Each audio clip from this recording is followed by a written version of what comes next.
వినాయకోత్పత్తి. కైలాసంలో పార్వతీదేవి భర్త రాకను దేవాదుల వలన విని అభ్యంగ స్నానమాచరించుచు నలుగుబిండి నొక పరధ్యానమున నొక ప్రతిమను చేసినది. అంత ప్రతిమ చూడముచ్చటగా అగుపించెను.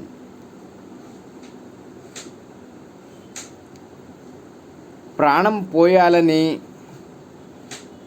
అనిపించి తన తండ్రి ద్వారా పొందిన మంత్రంతో ఆ ప్రతిమకు ప్రాణప్రతిష్ఠ చేసినది. ఆ దివ్య సుందరుణ్ణి వాకిలి ద్వారమున కాపుగా ఉంచెను. స్నానాంతరము పార్వతి సర్వాభరణముల నలంకరించుకొనుచు పతి ఆగమనమునకు నిరీక్షించుచుండే. అప్పుడు పరమేశ్వరుడు నంది నారోహించి వచ్చి లోపలికి పోబోవగా వాకిలి ద్వారమున నున్న బాలుడు అడ్డగించెను.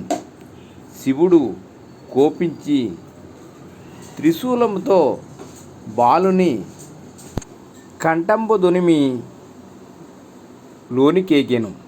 అంతా పార్వతీదేవి భర్తను గాంచి ఎదురేగి అర్ఘ్యపాద్యాదులచే పూజించే. వారిరువురు పరమానందమున ప్రియాభాషణములు ముచ్చటించుచుండా ద్వారమందలి బాలుని ప్రసంగము వచ్చి అంత నమ్మ మహేశ్వరుండు తానొనరించిన పనికి చింతించి తాను తెచ్చిన గజాసుర శిరంబు నా బాలుని కతికించి ప్రాణంబు నొసగి గజాననుడు అని నామం బొసగి అతనిని పుత్రప్రేమంబున ఉమామహేశ్వరులు పెంచుకొనుచుండిరి. గజాననుడు తల్లిదండ్రులను పరమ భక్తితో సేవించుచుండెను. ఇతడు సులభముగా ఎక్కి తిరుగుటకు అనంద్యుడను ఒక ఎలుకరాజును వాహనముగా చేసుకొనియే.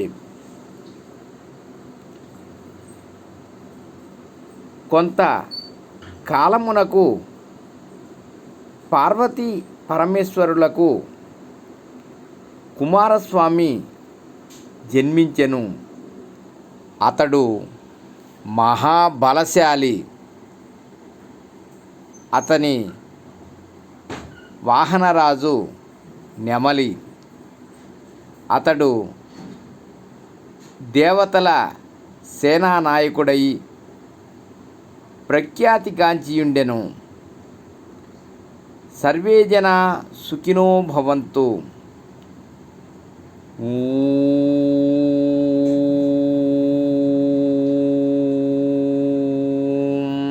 నమః శివాయ.